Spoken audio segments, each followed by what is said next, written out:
Hello to everyone, my name is Dhananjay और स्वागत है आपका इलेक्ट्रिक इंस्टीट्यूट के यूट्यूब चैनल पे।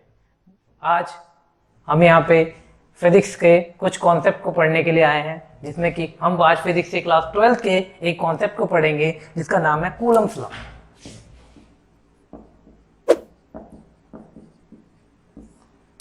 कूलम्स लॉ क्या होता है? कूलम्स लॉ जानने की पहले कोशिश करते हैं।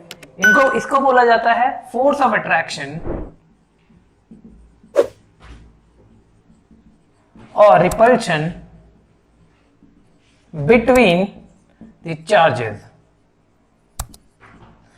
कूलम्स लॉ का रियल मतलब यही है, जब फोर्स निकालना हो किसके बीच में? दो चार्जेस के बीच में। वो चार्जेस कैसे भी हो सकते हैं, पॉजिटिव, नेगेटिव, ठीक है। तो अब हम ये जानेंगे कि इसकी स्टेटमेंट क्या है। बोर्ड के क्वेश्चन में यहां से एक क्वेश्चन आता है, तो अब हम जानेंगे कि कूलम्स लॉ की स्टेटमेंट क्या है। तो स्टेटमेंट इसकी क्या है बच्चों, ढंग से समझिए।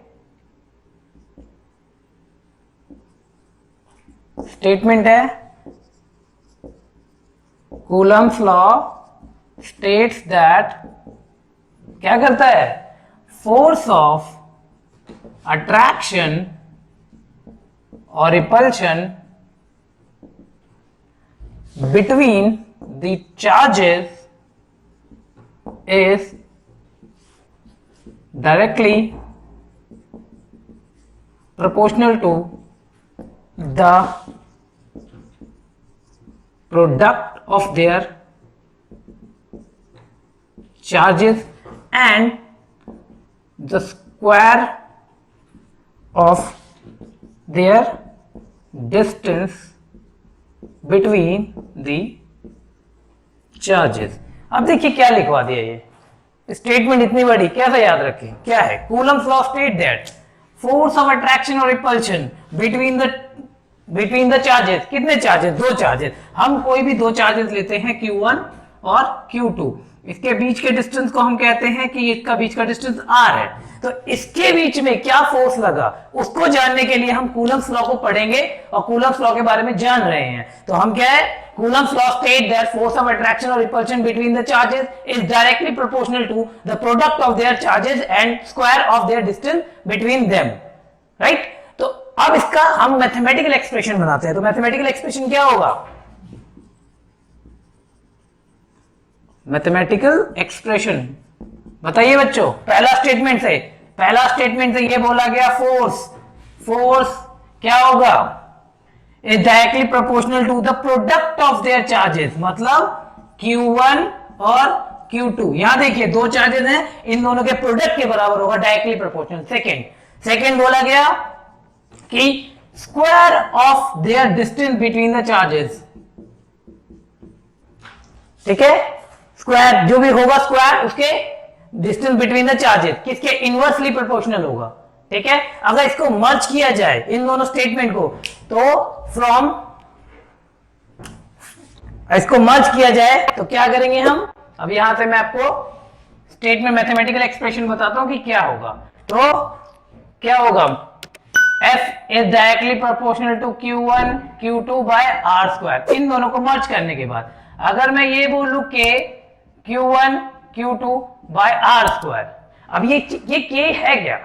K क्या होता है? K is known as the electrostatic constant, जिसकी वैल्यू होती है 1/4 pi एप्सिलॉन नॉट। अब ये एप्सिलॉन क्या है? परमिटिविटी इन फ्री स्पेस, जिसकी वैल्यू होती है 8.85 इंटू 10 की पावर -12। ये ध्यान रखिएगा, ये मैथमेटिकल एक्सप्रेशन है किसका? फोर्स बिटवीन टू चार्जेस, ठीक है। यहीं तक है हमारा क्या कहते हैं? Coulomb's law. अब जब इसके बाद चलते हैं कूलम्स लॉ को थोड़ा और जानते हैं।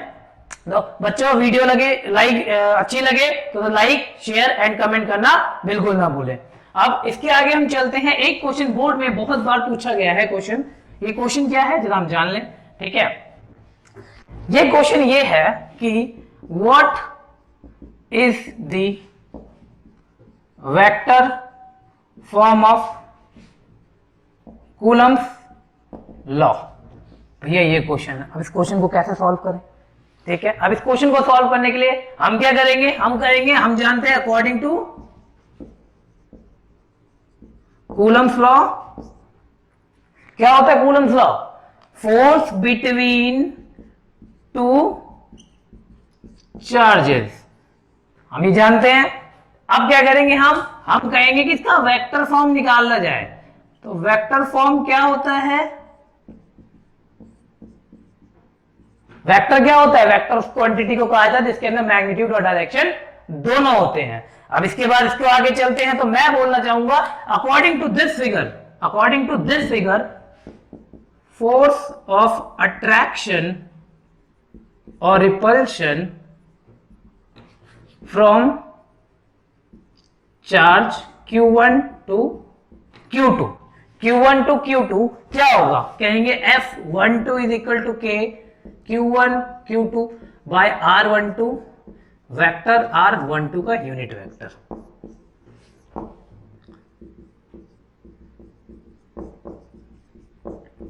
ये ठीक है।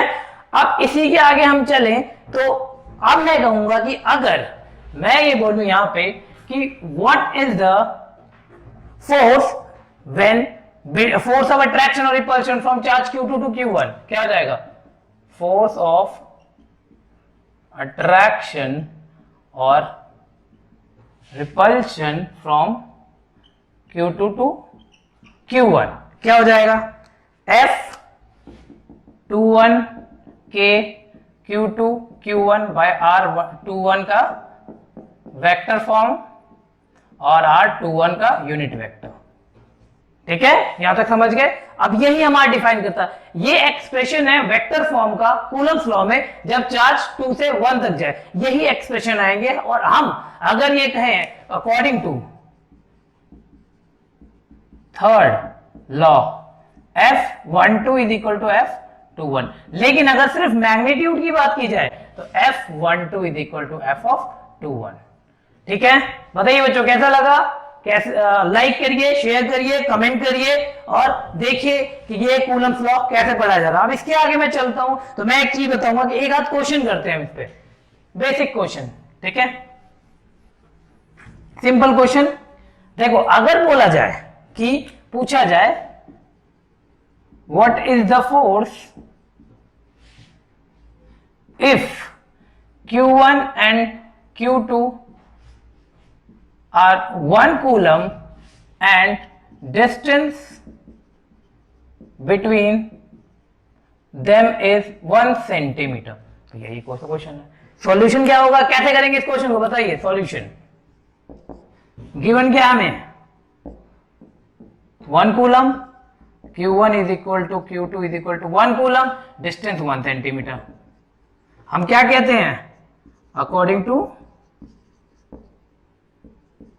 Coulomb's law F is equal to K Q1 Q2 by R square. K को हम बोलते हैं इलेक्ट्रोस्टैटिक कांस्टेंट, जिसकी वैल्यू होती है इतनी, राइट? यहां पुट करते हैं, क्या होगा?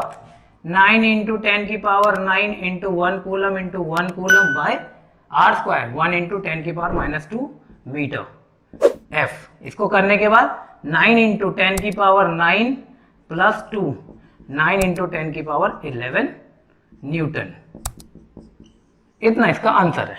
ठीक है, अब इसके बाद क्या आ जाएगा? ये स्क्वायर है, ठीक है, तो ये आ जाएगा हमारा 4, ऊपर जाके कितना हो जाएगा? 9 और 4 13 स्क्वायर हो जाएगा। ठीक है, अब एक क्वेश्चन आपके लिए है होमवर्क में, ये अगर यही पूछ रखा हो आपसे क्वेश्चन, सेम क्वेश्चन में थोड़ा चेंज करते हैं कि व्हाट इज द फोर्स, ये आपके लिए होमवर्क है सबके लिए। What is the force if Q1 and Q2 is 1 coulomb and distance between them is 9 centimetre. ठीक है, तो क्या करेंगे हम? हमें क्या है? Q1 1 coulomb, Q2 1 coulomb. अब क्या कहेंगे? डिस्टेंस हमें R है 9 सेंटीमीटर, तो according to Coulomb's law F is equal to K Q1 Q2 by R square. अब आप इसका सबका कमेंट में आंसर बताइए, और जिससे नहीं होगा वो मेरे से कमेंट में पूछिएगा, मैं आपको इसका आंसर बता दूंगा। तो जब तक इसका आंसर सॉल्व कीजिए, इसके बाद कितना होगा तो टाइम 10 मिनट, ठीक है। अब एक कॉन्सेप्ट और पढ़ते हैं, कंटिन्यू कर दो, ऐसे कंटिन्यू। अब एक कॉन्सेप्ट और पढ़ते हैं यहाँ पे, ठीक है। वो कॉन्सेप्ट ये है कि हम देख रहे हैं, हमने क्लास 11th में भी एक चीज पढ़ी थी, क्या? ग्रेविटेशन, ठीक है, ग्रेविटेशन फोर्स। तो हम क्या जानते हैं? ग्रेविटेशन फोर्स, ग्रेविटेशन फोर्स क्या होता है? F G is equal to G m1 m2 by R square. भैया ग्रेविटी के अंदर अगर दो ऑब्जेक्ट हैं, उन ऑब्जेक्ट में कितना ग्रेविटेशन फोर्स लग रहा है, इसको कहते हैं हम, ये एक्सप्रेशन से उसका फॉर्मूला निकालते हैं। लेकिन अगर आप कंपेयर करें तो इसको electrostatic force,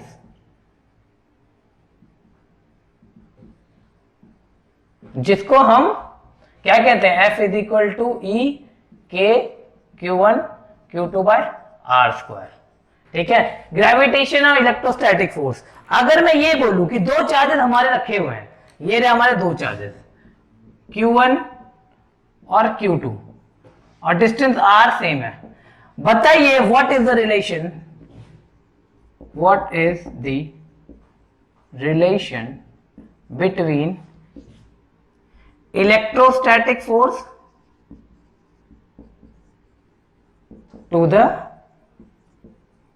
gravitation force, gravitational force, ठीक है। अब क्या करेंगे? हम कहेंगे F E by F G, ठीक है। हमें रिलेशन बताना है, तो क्या हो जाएगा? के Q1 Q2 bye R square, हाँ G M E M P by R square, ठीक है। हम दो चार्जर के, एक को मास, एक को इलेक्ट्रॉन और एक को प्रोटॉन पुट कर रहे हैं, ठीक है। के कितना होता है? 9 इंटू 10 की पावर 9, आर से आर डिड्यूस हो गया, ये हो गया 1.6 इंटू 10 की पावर माइनस 19 का होल स्क्वायर, डिवाइडेड बाय जी कितना होता है? 6.67 इंटू 10 की पावर कितना होता है बताइए? माइनस 11 इंटू में मास ऑफ इलेक्ट्रॉन 9.1 इंटू 10 की power minus 31 into mass of proton 1.67 into 10 की पावर माइनस 27। जब इसको सॉल्व करते हैं 2.29 इंटू 10 की पावर 39, ठीक है। And this is the ratio of Fe by Fg.